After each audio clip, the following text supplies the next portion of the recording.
we're going to run down the four most toxic things you could ever do in a relationship.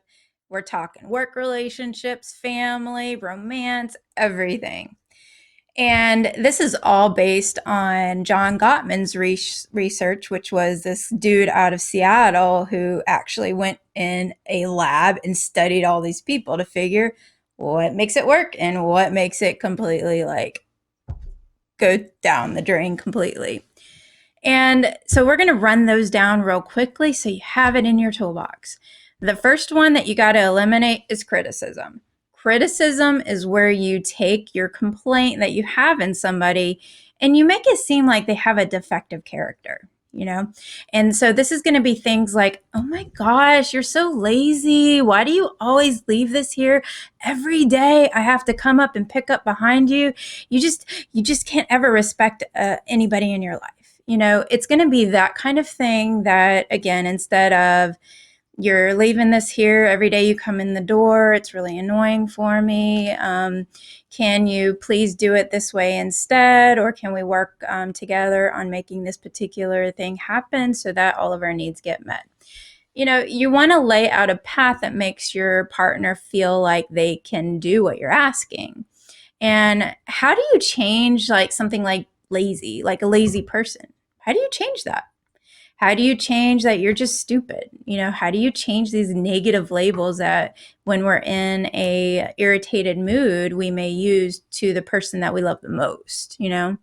So criticism is something we want to reframe into a statement of a positive need. So instead of you're so lazy, you always leave this, is I noticed when you came in the door today that you're laying your work bag on the countertop and coming back behind you every day and moving it to your desk. Can you please move it to your desk first thing when you come in the door instead of on the counter? And so that's a real pathway of how to do it in a way that we can all feel respected and loved. So that's what you want to do instead of criticism. Moving on, the next one we want to eliminate is contempt.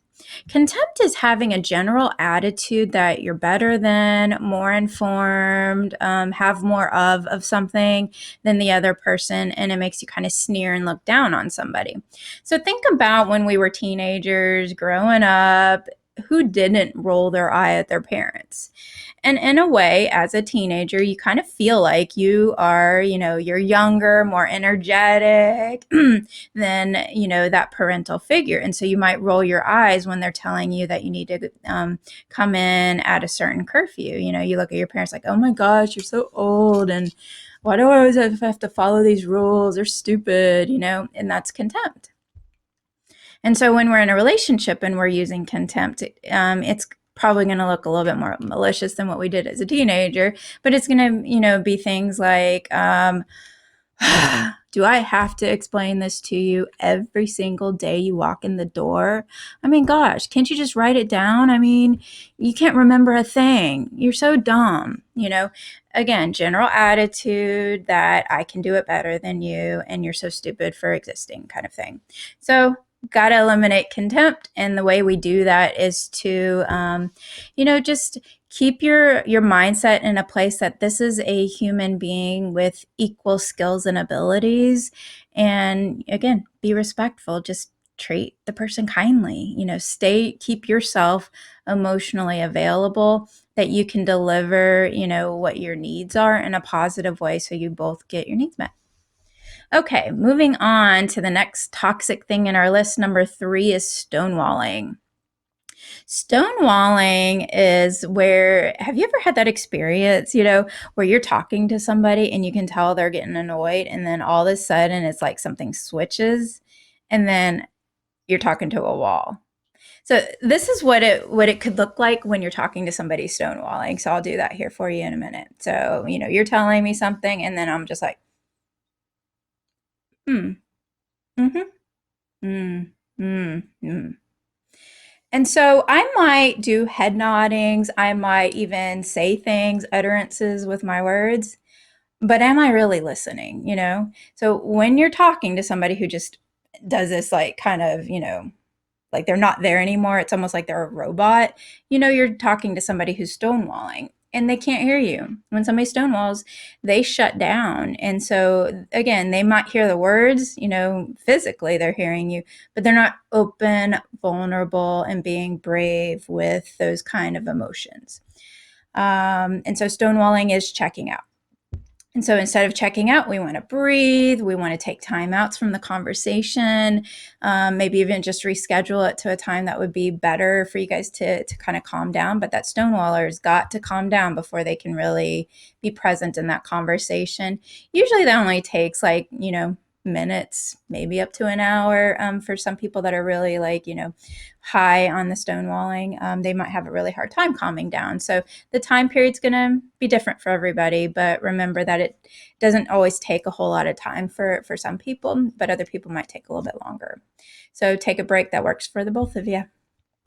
Okay, so fourth toxic thing that you must eliminate from your relationships is one that I tend to do too. And actually, it's really common. A lot of people do it. You'll probably find just about everybody in your social circle will probably do it at least some of the time. And that's defensiveness. Defensiveness is where we kind of we look at ourselves as we're innocent, like, I didn't do anything wrong. I'm, the one that's doing things, dot, dot, dot. And so when you're in the conversation with somebody who's being defensive, they're going to be like, I didn't do that. And if you wouldn't have done that, I wouldn't have had to do that to begin with. So really, it's your fault. And so that's what defensiveness looks like. Again, the other person is just like, I didn't do anything wrong. Why are you getting on to me? We want to each take responsibility for even a small part of it. So if somebody says something like, you hurt my feelings when you came in the door saying dot, dot, dot, then you want to take, some responsibility. So this person is saying you use certain words. Did you use those words? If the case is yes, I used those words, but it didn't mean what they're saying it meant, then focus on accepting responsibility for using that language. Take responsibility for using a tone. Take responsibility for maybe even some truthfulness in the intention behind it. So maybe that person felt like you were mad or irritated, as you could clarify what the actual emotion was and say, yes, I was a little annoyed. I wasn't mad though. Here's what I was going through in that moment. So we have to be calm, and we have to have those timeouts first sometimes to be able to do all of that. But these are your 4 most toxic patterns that you really need to eliminate from your relationships in order for you both to have that kind of, positive perspective that will last a lifetime. So, all right, good luck with your relationships and stay tuned.